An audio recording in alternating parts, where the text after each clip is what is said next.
Bismillahirrahmanirrahim. Assalamualaikum warahmatullahi wabarakatuh. Hello ladies and gentlemen, welcome back to my YouTube channel. And in this video, I would like to explain about the material of analytical exposition text. As we know that in English text, there is a lot of type of text. Ya, kalian pasti tahu. Ada narrative text, ya, ada descriptive text. Kemudian di sini kita akan membahas tentang exposition text. Tapi exposition text ini adalah exposition text yang analytical. Nah, apa bedanya exposition text biasa sama dengan analytical exposition text? Oke, sebelumnya Bapak minta kalian buat ngedukung video ini dengan like dan subscribe. Oke, kita lanjut pembahasannya. Oh ya, di sini judulnya ada global warming. Why global warming? Karena global warming telah menjadi isu dunia. Permasalahan dunia. Di mana global warming harus segera dikembalikan lagi menjadi baik lagi buminya. Dunianya harus menjadi hijau lagi. Tidak seperti saat ini. Nah, sesuai dengan materi kita hari ini, analytical exposition text, kita akan melihat salah satu contoh teks yang merupakan analisa dari sebuah kejadian atau sebuah isu dunia, yaitu tentang global warming atau pemanasan global. Apa yang dimaksud dengan analytical exposition text?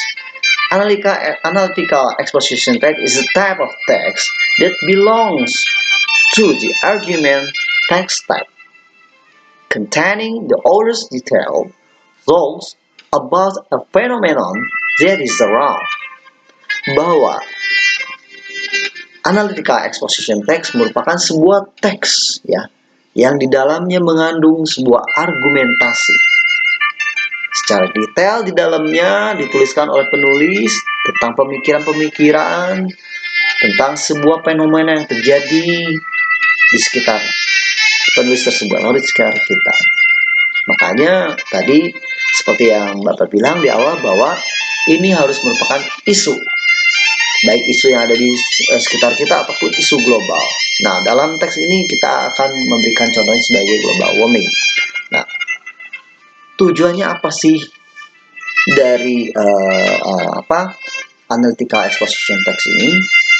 Seperti secara general, exposition text adalah sebuah teks yang memberikan informasi atau penjelasan terhadap sesuatu hal untuk kemudian si pembaca mengerti, baik itu merupakan pengetahuan tentang informasi atau tentang sesuatu hal. Bedanya dengan analytical exposition text, dalam analytical exposition text ini ada argumen-argumen, ada pemikiran-pemikiran yang kemudian dikuatkan oleh pendapat-pendapat, baik itu data ataupun fakta, kemudian pendapat ahli, seperti itu ya. Inilah yang membedakan antara exposition text dengan analytical exposition text. Jadi dalam analytical ini adalah hal yang ditambahkan dengan fakta-fakta tertentu, argumen-argumen tertentu yang menjadi seri dari pendapat-pendapat seseorang yang kemudian dituliskan dalam analytical exposition text. Ya. Tujuannya apa sih? Tujuannya adalah to persuade your audience to look an issue with your perspective.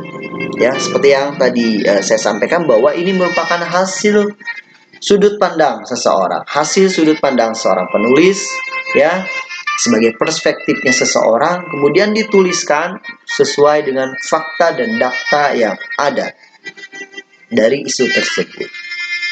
Oke. Nah, strukturnya apa? Struktur ini ada kerangka dari tulisan tersebut. Ini apa? Pertama ada title, ya. Title atau judul ini adalah menerangkan tentang topik yang akan dibahas dari exposition text ini. Kemudian ada setelah title ada introduction atau pendahuluan. State the thesis statement of your text. Jadi jelas di sini ada mungkin idenya apa sih yang akan dibicarakan dari teks yang akan disampaikan. Misalkan tentang global warming.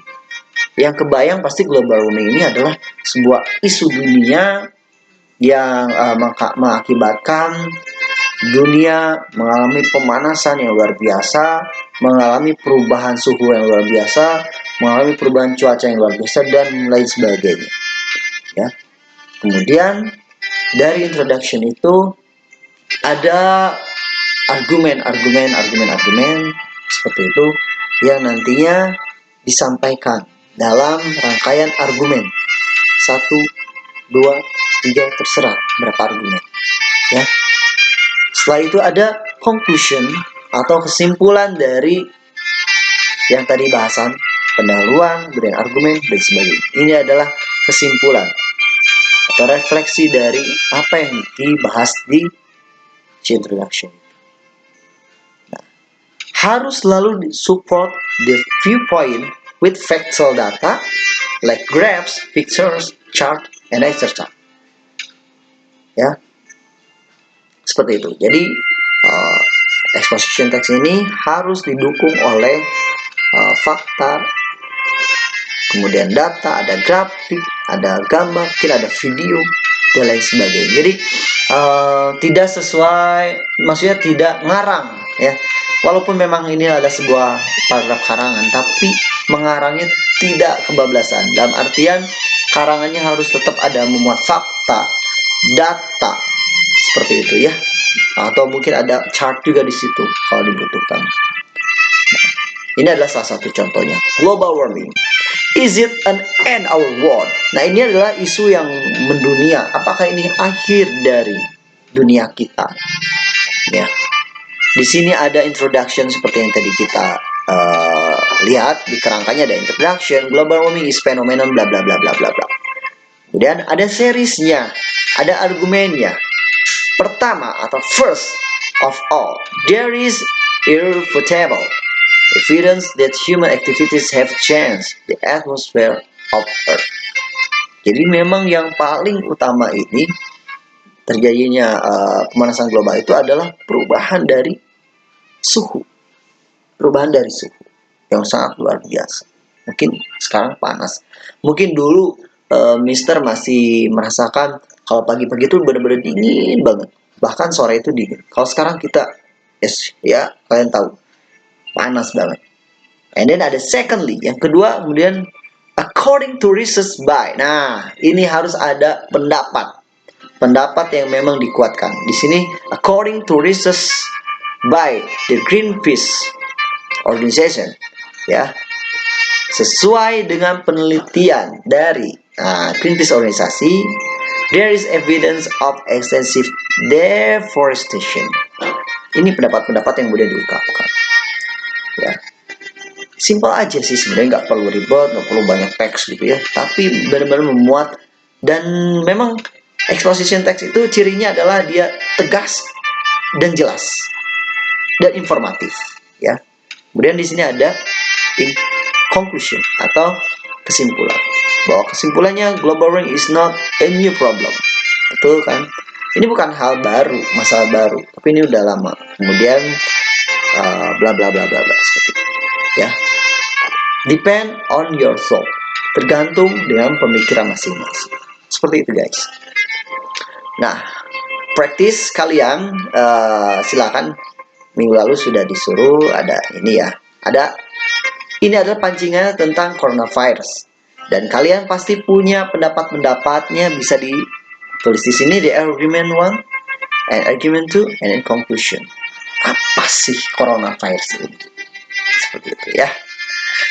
Guys, nampaknya cukup untuk penjelasannya tentang materi yang minggu lalu bisa sampaikan. Dan mudah-mudahan ini bermanfaat buat kalian. Jangan lupa untuk selalu belajar dan selalu menjaga kesehatan dan selalu berdoa. Semoga kalian tetap semangat dalam belajar. Dan jangan lupa sekali lagi dukung terus channel ini agar Bapak tetap memberikan informasi-informasi yang berguna buat kalian tentang pelajaran. Assalamualaikum warahmatullahi wabarakatuh. See you on the next week and bye-bye.